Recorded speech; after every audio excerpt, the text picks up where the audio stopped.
룻기라고 이름 붙여진 이 네 장의 책 속에 담긴 이야기는 룻이 주인공이긴 하겠지만 각 등장하는 사람들마다 자기의 역할들이 분명히 있다라는 것과 또한 그 역할들을 하나님 앞에서 잘 감당하였다라는 그러한 공통점을 갖고 있습니다. 나오미는 물론 먹고 살기 위해서, 엄밀히 말하자면 먹고 사는 문제보다는 지금 형편이 어려워서 이전보다 좋지 않아서 자신의 땅을 떠났지만 거기서 모든 것을 잃어버렸을 때 고향으로 돌아오면서 여호와 앞에 돌아오는, 단지 땅으로 돌아오는 것뿐만 아니라 여호와 앞에서 자신의 삶을 고백하고 돌아오는 그러한 모습을 보여줬고요. 또한 룻은 여러분이 잘 아시는 대로 이방 여인이었음에도 불구하고 어머니를 떠나지 아니하고 어머니를 봉양하면서 또한 그 어머니를 잘 봉양하기 위해서 자신의 모든 것을 희생하는 그러한 모습을 보여주었습니다. 그런 가운데 또한 오늘 보아스의 이야기도 나옵니다. 보아스는 기업 물을 자의 책임을 다하겠다고 자기 발치에 누운 룻에게 약속을 하지요. 그런데 약속은 하였지만 자기보다 더 우선순위에 있는 기업 물을 자가 있었다라는 것입니다. 그렇다면 기업 물을 자가 도대체 뭐냐라는 것이죠. 그것은 뭐냐면 하나의 서로 돕는 친족 공동체의 역할을 감당한다는 것입니다. 자기 형제나 친족이 어려울 때에 그것을 해결해 주어야 하는 책임과 권리가 바로 기업 물을 자라는 것이죠. 특히 땅에 관해서가 이것이 가장 대표적인 것인데, 여러분도 잘 아시는 대로 땅은 하나님께서 각 지파 가문별로 정해주신 자기들의 땅이 있습니다. 이것은 함부로 사고 팔 수가 없습니다. 왜냐하면 땅의 주인은 하나님이시기 때문이지요. 그럼에도 불구하고 소유권은 하나님께 있지만 사람들이 또한 자기의 경제적인 입장에서 주고받을 수 있도록 그러한 약간의 은혜도 베풀어 주셨는데, 문제는 그 기업의 가문의 지파를 떠나서는 안 된다라는 것이죠. 근데 어쩔 수 없이 팔 때가 있잖아요. 팔아야만 하는 때. 그렇죠? 그 가문이 모두 기업 이을 자가 없이 죽어버렸다던가, 오늘 같은 본문도 마찬가지죠. 더 이상 대를 이을 수 없지 않습니까? 나오미의 가문은 이제 끝난 겁니다. 지금 현재로서는 보아스하고 결혼하기 전까지는 더 이상 가문이 이어질 가능성이 없지요. 그런 상태에서 그 가문이 끊어지게 되면 그 땅은 어떻게 되는 것입니까? 다른 경제적인 논리에 의하자면 다른 사람에게, 다른 지파에게, 다른 가문에게 넘어갈 수 있는 것이죠. 그렇다면 모든 땅은 하나님께서 각 지파, 각 가문별로 주셨다는 이 근본 원리에 어긋나는 일들이 벌어지게 되는 것입니다. 또 같은 가문, 같은 형제, 같은 친족으로서 이웃, 자기 가문에 있는 친족의 어려움을 또한 헤아리지 않는다는 그러한 모습도 있게 되는 것이죠. 그래서 무엇을 하게 됐느냐? 가장 가까운 친족부터, 형제나 친족부터 이 땅을 살 수 있는 권한을 줍니다. 소유할 수 있는. 그러니까 내놓은 땅을 사게 하는 것이죠. 어쩔 수 없이 땅을 팔거나 아니면은 오늘 나오미의 가문과 같은 그런 상황 때문에 땅을 팔아야만 하는 그런 상황이 벌어졌을 때 다른 가문이나 다른 지파로 넘어가지 아니하도록 가장 가까운 친족들이 그것들을 책임져야 하는 것입니다. 근데 이게 솔직히 책임이지만 오늘날도 아시다시피 땅이라는 것은 이거는 좋은 일이잖아요. 땅을 소유한다는 것은. 자기 땅에 늘릴 수 있는 합법적인 기회이기도 하였습니다. 그래서 땅을 소유하는 일에는 사람들이 앞장을 섰죠. 오늘 본문에 나오는 그 아묵에도 내가 그 땅을 사겠다라고 이야기합니다. 그러자 보아스가 정확히 이야기를 하죠. 우리 오늘 본문 4절부터 6절까지 함께 읽어보겠습니다. 4절부터 6절입니다. 함께 읽어보겠습니다. 내가 여기 앉은 이들과 내 백성의 장로들 앞에서 그것을 사라고 내게 말하여 알게 하려 하였노라. 만일 내가 물으려면 물으려니와 만일 내가 물으지 아니하려거든 내게 고하여 알게 하라. 내 다음은 나요 그 외에는 물을 자가 없느니라 하니 그가 이르되 내가 물으리라 하는지라. 보아스가 이르되 내가 나오미의 손에서 그 밭을 사는 날에 곧 죽은 자의 아내 모압 여인 룻에게서 사서 그 죽은 자의 기업을 그의 이름으로 세워야 할지니라 하니 그 기업 물을 자가 이르되 나는 내 기업에 손해가 있을까 하여 나를 위하여 물으지 못하노니 내가 물을 것을 내가 물으라. 나는 물으지 못하겠노라 하는지라. 아멘. 땅만 소유하고 잘 때는 이 사람이 자기가 사겠다고 얘기해요. 그런데 이 기업 물을 자의 책임은요, 아예 그 가문을 책임진다는 얘기입니다. 그 이야기는 뭐냐? 결혼도 해야 된다는 것이죠. 룻과 함께 결혼해야 돼서 무슨 책임이냐? 그 가문을 이어지게끔 연결되게끔 하는 책임이, 땅만 사는 게 아니에요. 그 땅과 연결된 그 가문을. 그뿐만 아니라 이제 자기와 그 여인 사이에, 룻이겠죠. 룻과 결혼했을 때 룻이 자녀를 낳게 되면 자기의 재산까지 이쪽 가문으로 소속되는 거예요. 그쪽으로 연결되어지는 것이죠. 이게 기업 물을 자의 책임입니다. 그러니까 내 이름의 자손이 남는 게 아니라 그쪽 이름의 가문이 되어버리는 거예요, 이제는.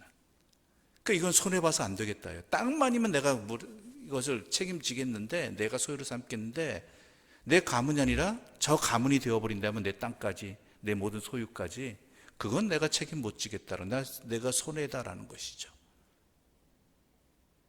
그러니까 보아스가 기업 물을 자가 된다는 이 결단을 한 것에는 단지 룻을 책임지겠다, 또한 그 가문의 땅을 내가 함께 책임지겠다라는 의미를 넘어서서 내 가문까지 그쪽에 연결시켜서 그쪽 가문이 되게 하겠다라는 것입니다.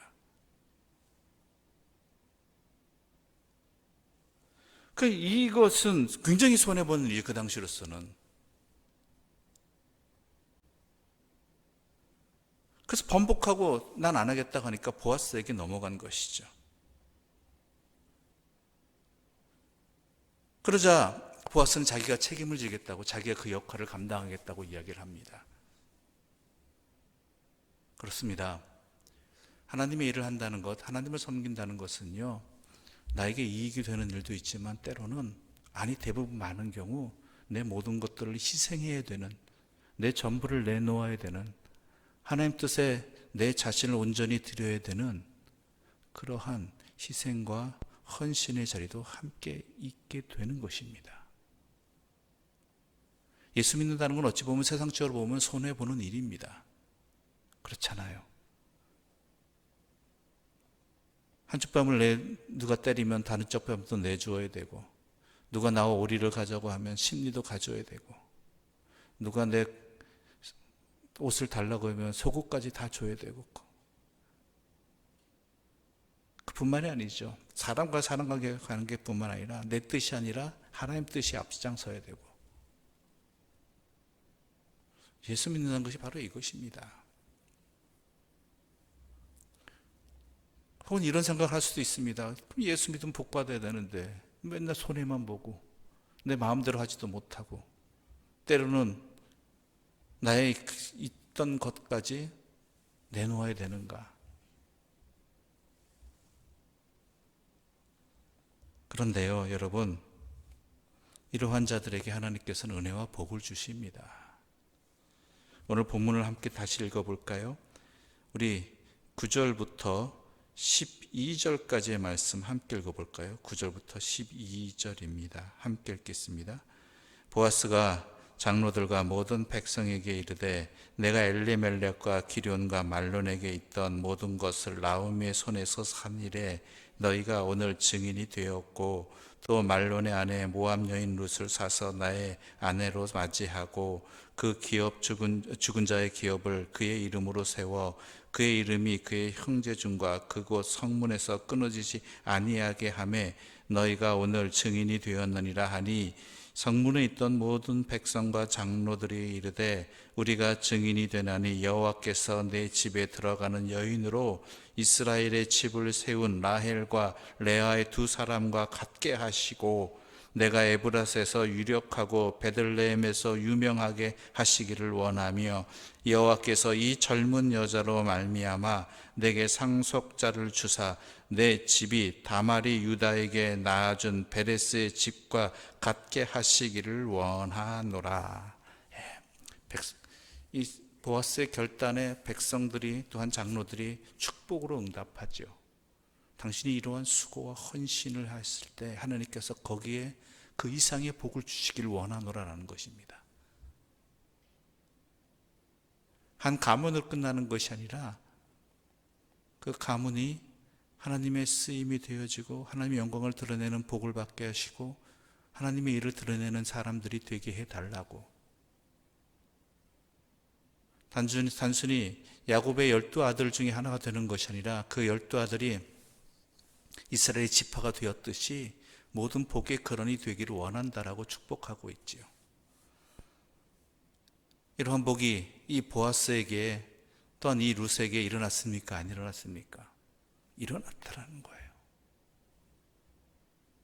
그 가문에서 어떻게 돼요? 다윗이 태어나고 또한 예수님의 뿌리가 되어지는, 인간적인 혈육의 뿌리가 되어지는 그 은혜와 복이 임하였다라는 것이죠. 여러분, 하나님은 우리의 헌신과 우리의 희생을 그냥 받으시는 분 아닙니다. 물론 그 은혜와 복을 내가 누리지 못할 수도 있지만 나의 모든 나와 영원히 함께 하시는 하나님께서 우리의 모든 것을 또한 반드시 잊지 않고 갑절로 계산해 주시는 분이 우리 하나님이시고 또한 하나님의 은혜의 통로로 사용하시고 삼아주시는 분도 우리 하나님이시라는 것이죠. 그냥 얻어지는 것 아닙니다. 그냥 주시는 것 아닙니다. 우리가 하나님 앞에 내 자신을 온전히 드릴 때 우리 내 손해를 무릅쓰고 또한 나는 이름 없이 빛도 없이 사라진다 할지라도 주님 앞에 또한 주님의 뜻에 내 자신을 온전히 나아갈 때 주님께서는 기뻐 받으시고 그것을 통해서 놀라운 역사를 이루신다라는 것, 바로 그것이 룻기에 기록되어진 내용이고 또한 그 역할을 감당하는 사람들이 나오미와 같은 사람들의 헌신과 그 돌아감과 또한 룻과 같은 헌신과 보아스와 같은 자기 희생의 그러한 사람들을 통해서 일어난다라는 것, 그 회복이 있어진다라는 것, 사사기의 그 아픔의 역사가 단순히 아픔의 역사로 끝나는 것이 아니라 다윗을 통해서 온전히 하나님의 땅, 하나님의 나라로 세워지는 그러한 일들에 하나님의 쓰임이 되어진다라는 것, 이것이 오늘 그리스도인들에게, 우리들에게 매우 중요하게 다가오는 은혜의 말씀인 것입니다. 우리는 이 땅이 회복되어지기를 원합니다.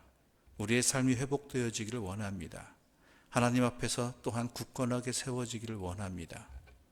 물론 이 모든 일들은 하나님이 하실 것입니다. 그러나 하나님께서는 우리 인간들을 사용하셔서 주 앞에 이러한 나오미와 보아스와 또한 룻과 같은 사람을 사용하셔서 그 의인 몇 사람으로 인해서 하나님은 그 땅을 회복시키십니다. 그 역할을 감당하는 사람들이 바로 그리스도인이 되어야 되지 않겠습니까? 하나님의 은혜를 입은 하나님의 사람들이 되어야 되지 않겠습니까? 하나님이 하신 일 앞에 주 앞에 내 자신을 온전히 드릴 수 있는 그러한 아멘을 응답할 수 있는 우리 그리스도인들 되기를 바라고, 또한 우리의 헌신을 통해서 하나님의 은혜와 복과 회복의 역사가 일어나는 이 땅이 되기를 간절히 소망합니다. 기도드리겠습니다. 하나님 아버지, 감사합니다. 주 앞에 돌아오는 자를 그냥 내버려 두지 아니하시고 회복시켜 주시고 은혜와 복을 주시는 하나님께서 나의 아버지이시며 나의 하나님이심이 너무나 감사합니다. 이제 우리가 주님의 역사하시는 말씀 앞에, 이 진리의 말씀 앞에 우리의 삶을 주님께 온전히 드리는 아멘으로 나아가게 하여 주시옵소서. 손해보기 싫다라고, 또한 내가 당장 거두지 못한다고 해서 주님의 말씀을 떠나버리는 그러한 어리석은 자가 되지 말게 해주시고, 진정으로 내 자신이 하나님의 쓰임이 된다는 참된 기쁨 아래에서 내 자신을 주님께 온전히 순종하는 믿음의 사람들이 되게 하여 주시옵소서. 하나님께서는 그 사람들을 사용하시고 또한 그 사람들에게 그 모든 은혜를 베풀어 주시는 그런 하나님이시라는 것도 분명히 알게 하여 주시어서 믿음의 고백이 감사함으로, 또한 그 감사가 하나님을 향한 사랑으로 깊어지게 하여 주시옵소서. 예수님의 이름으로 기도드립니다. 아멘. 하늘에 계신 우리 아버지, 아버지의 이름을 거룩하게 하시며 아버지의 나라가 오게 하시며 아버지의 뜻이 하늘에서와 같이 땅에서도 이루어지게 하소서. 오늘 우리에게 일용할 양식을 주시고 우리가 우리에게 잘못한 사람을 용서하여 준 것 같이 우리 죄를 용서하여 주시고 우리를 시험에 빠지지 않게 하시고 악에서 구하소서. 나라와 권능과 영광이 영원히 아버지의 것입니다. 아멘.